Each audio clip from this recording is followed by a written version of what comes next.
Petite vidéo avec vous en direct du carré final de Cergy. Hier, on a vu deux très belles demi-finales avec quelques surprises à la clé d'ailleurs. Et je voulais faire cette petite vidéo avec vous pour vous donner mon sentiment un petit peu autour de ce carré final avec voilà, plusieurs points d'intérêt selon moi. Le premier déjà qui me paraît assez évident, c'est de féliciter les clubs de D1 et la fédération pour avoir organisé ce carré final. Alors malheureusement, il n'y a pas de public, hein, vous connaissez les conditions actuelles, mais il y a beaucoup de plaisir qui est pris en tout cas sur place par les joueurs, par les staffs.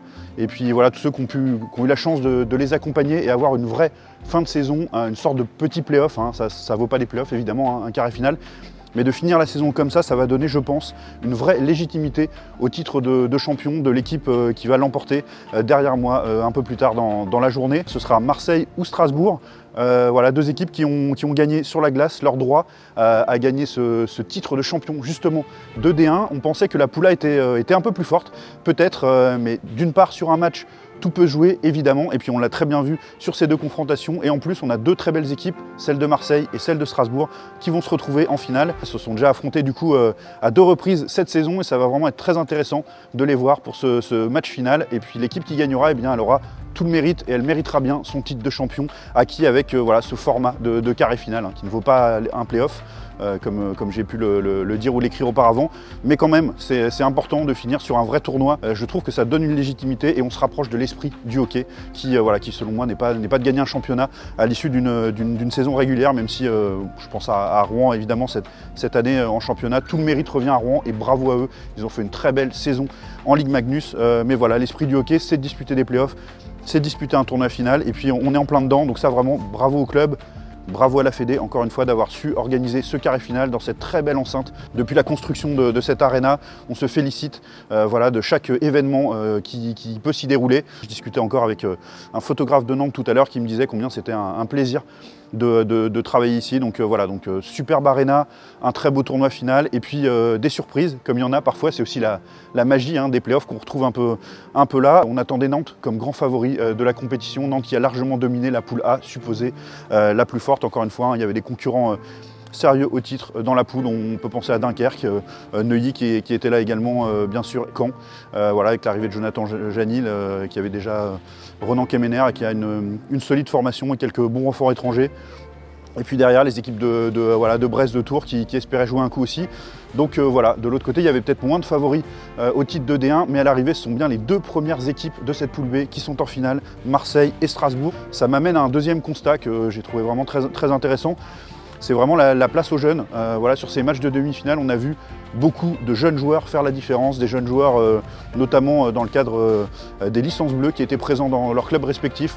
Donc voilà, on a vu par exemple Simonsen et Bruch côté Neuilly, même si ça n'a pas suffi pour les Nocéens pour atteindre la finale. On a vu côté Strasbourg un jeune buteur, aussi Mensa, qui a offert ce but vainqueur et ce but de la qualification en finale. Donc vraiment très intéressant de noter à quel point on a des jeunes joueurs français qui savent s'imposer. Voilà, ils sont ou immatures au niveau des clubs de D1 directement, ou alors dans le cadre des licences bleues, ils appartiennent à un club de Magnus, mais ils profitent à fond de cette opportunité de jouer en D1, d'avoir de la glace, et c'est vraiment très intéressant le résultat qu'on a sur la glace. Donc voilà, ça c'était un autre constat que je fais, c'est la prime à la jeunesse, ça a très bien fonctionné sur ce carré final. Une équipe très expérimentée comme Nantes, qu'on imaginait peut-être du coup avoir plus de clés pour bien gérer ce carré final. Elle s'est fait surprendre par une très belle équipe de Marseille, très dynamique. Voilà, alors il y a des joueurs d'expérience dans cette équipe de Marseille aussi, hein, comme Nicolas Deshaies qui a été voilà, un joueur décisif aussi à sa manière évidemment sur le match, qui est un vrai leader pour ce groupe, mais il y a beaucoup de jeunes joueurs. Voilà, il y a les licences bleues avec Gap qui fonctionne très bien aussi, donc prime à la jeunesse. Voilà, c'est un des constats que je fais. Alors je ne sais pas ce que vous en pensez, n'hésitez pas à me dire en commentaire si vous faites le même constat, mais les clubs qui font confiance aux jeunes, les clubs qui les développent, la mise en place des licences bleues, c'est vraiment beaucoup de positifs pour les clubs qui en profitent à fond, et le club de Magnus et le club de D1. Et j'en viens du coup naturellement à vous parler d'un autre constat que j'ai fait aussi qui est très intéressant, c'est l'intérêt que suscite la D1 vraiment pour les clubs de Magnus. C'est peut-être une impression que j'ai, mais en tout cas de plus en plus, au fil des années, il y a des recrutements, des très bons joueurs de D1 en Magnus. Il y a beaucoup d'intérêt qui est porté sur ce championnat. Et puis là, j'ai eu l'occasion de discuter voilà, avec Jonathan Paredes de Cergy, qui commentait pour Sport en France, aux côtés de Charles Trognon. Et puis aussi voilà, de voir d'autres représentants de clubs de Magnus qui sont présents ici pour voir les jeunes de leur club, mais aussi pour observer les bons joueurs dans chaque équipe qui est présente à ce carré final. Et vous le verrez, sans trop de surprise, il y aura parmi les meilleurs joueurs de D1 vont se retrouver l'an prochain avec un maillot de Magnus. Et voilà, c'est aussi intéressant. Ça prouve qu'il y a un travail important qui est fait à ce niveau-là par les clubs de Magnus, de scouting, on peut dire, voilà, qui vont voir des matchs de D1, qui s'y intéressent, et puis qui a des très bons joueurs aussi en D1. Une division qui a été mise à l'honneur, et vraiment j'en suis ravi. C'est une division que je connais bien, que je suis depuis plus de 10 ans, depuis quasiment une quinzaine d'années.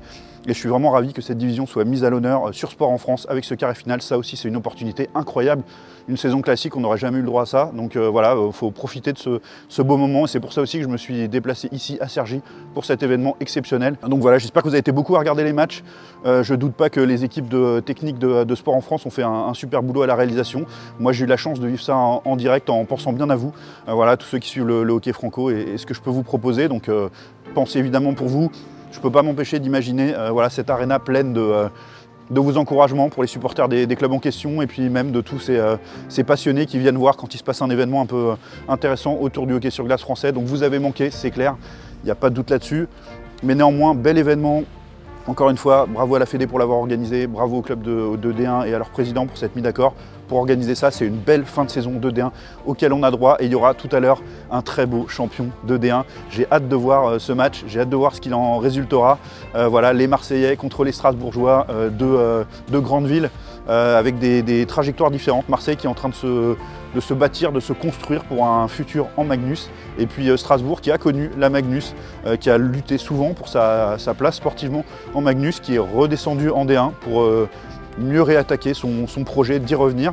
Et justement, vous allez pouvoir très bientôt découvrir une autre vidéo faite autour de ce carré final de D1. J'ai pris le temps de discuter avec des acteurs importants des 4 clubs présents pour voilà, tout simplement faire le point sur leur projet, où ils en étaient, est-ce que la Magnus les intéressait, dans combien de temps, est-ce qu'ils se sentaient prêts, si jamais sportivement ils arrivaient la saison prochaine à remporter ce championnat, à monter en Magnus, qu'est-ce qui leur manquait, sur quoi ils avaient travaillé.